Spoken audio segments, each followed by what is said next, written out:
Assalamualaikum warahmatullahi wabarakatuh.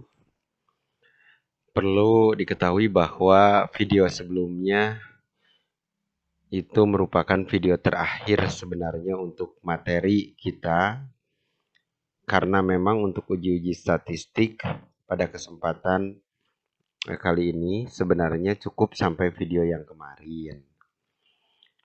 Namun, gitu kan, sebagai tambahan saja, maka akan kita bahas gaya internormalisasi. Jadi ini sekali lagi materi tambahan ke internormalisasi ini. Perlu diketahui, dalam gaya internormalisasi ini tidak ada yang namanya uji-uji statistik, tidak ada. Ini hanya perhitungan rumus biasa. Makanya ini sebenarnya di luar materi, hanya materi tambahan barangkali diperlukan. Sekali lagi ya, seperti itu. Gaya internormalisasi atau G bertujuan untuk memberikan gambaran umum peningkatan hasil belajar antara sebelum dan sesudah pembelajaran. Besarnya peningkatan sebelum dan sesudah pembelajaran dihitung dengan rumus G internormalisasi yang dikembangkan oleh Hayek tahun 1999 sebagai berikut. G internormalisasi atau G ini rumusnya skor post-test dikurangi skor pretest dibagi skor ideal dikurang skor pretest. Nah, kenapa perlu ada gaya internormalisasi?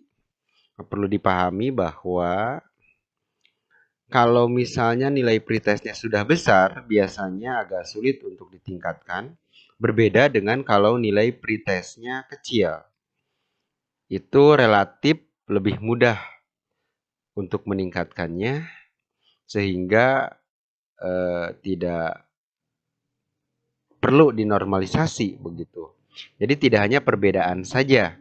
Misalnya nilai pretest 1, post-testnya 5, berarti kan perbedaannya 4. Nah, kalau perhitungan gain biasa ya seperti itu. Tetapi tadi tidak proporsional lah. Kalau misalnya kita hanya menggunakan rumus perbedaan saja. Saya ambil contoh begini. Kalau nilai pretestnya 9, sementara nilai idealnya, nilai terbesarnya itu atau nilai maksimalnya adalah 10, kalau pretestnya nilainya 9, berarti punya kesempatan meningkatkan di post-test hanya 1 angka kan ya. Jadi dari 9 menjadi 10 itu sudah maksimal, sudah sangat bagus. Kita meningkatkan dari 9 ke 10. Nggak bisa kita meningkatkan dari 9 ke 11. Meningkatkan 2 nilai karena memang yang terbesarnya adalah 10. Beda kalau menilai pretestnya adalah 1. Nah, bisa meningkat jadi 2, jadi 3, jadi 4, dan seterusnya, bahkan bisa ditingkatkan jadi 10 misalnya, peluang maksimalnya. Nah, kalau begitu kan dari 1 ke 7 saja kan sudah meningkat 6 angka. Tapi kalau dari 9 meningkat 6 angka, jadi 15 ya nggak ada nilai 15. Paling tinggi ya meningkatnya 1. Makanya perlu dinormalisasi. Nah, ini perlunya gaya internormalisasi. Jadi tidak hanya post-test kurangi pretest, tetapi harus menggunakan rumus ini. Begitu. Ya, saya pikir paham ya. Nah, sehingga perlu yang namanya gaya internormalisasi. Nah, kategori gaya internormalisasi G menurut Hayek tahun 1999 yang kemudian dimodifikasi oleh Sundayana tahun 2014 yaitu sebagai berikut. Nah, ini kolom nilai gaya internormalisasi, ini interpretasinya. Nah, kenapa dimodifikasi oleh Sundayana? Karena kalau Hayek sebenarnya dari sini. Karena yang namanya peningkatan ya tidak ada nilai negatif sebenarnya. Gennya 0, 0,0 sampai 0,3 itu rendah. Peningkatannya 0,3 sampai dengan kurang dari 0,7 itu sedang. Dari 0,7 sampai 1 itu tinggi.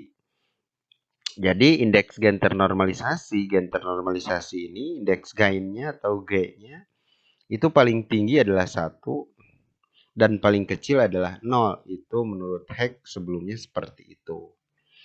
Tetapi berdasarkan perkembangan bisa saja nilai pretest lebih besar dari post-test walaupun itu jarang terjadi begitu. Itulah yang membuat di sini tambah 1 baris yang disebut dengan terjadinya penurunan, bukan lagi peningkatan. Walaupun itu jarang terjadi ya, tetapi barangkali ada begitu, sehingga difasilitasi saja ya. Jadi aslinya itu dari sini sampai dari 0 sampai 1 lah aslinya itu. Jadi intinya kalau kurang dari 3 itu masuk kategori peningkatan rendah. Kalau dari 3 sampai kurang dari maksudnya dari 0,0 sampai 0,3 itu kategori rendah. Kalau dari 0,3 dan kurang dari 0,7 itu kategori sedang peningkatannya. Kalau dari 0,7 sampai dengan 1 itu peningkatannya tinggi. Ya, itu interpretasinya. Contoh lah biar lebih paham. Diketahui data nilai pretest dan posttest sebagai berikut.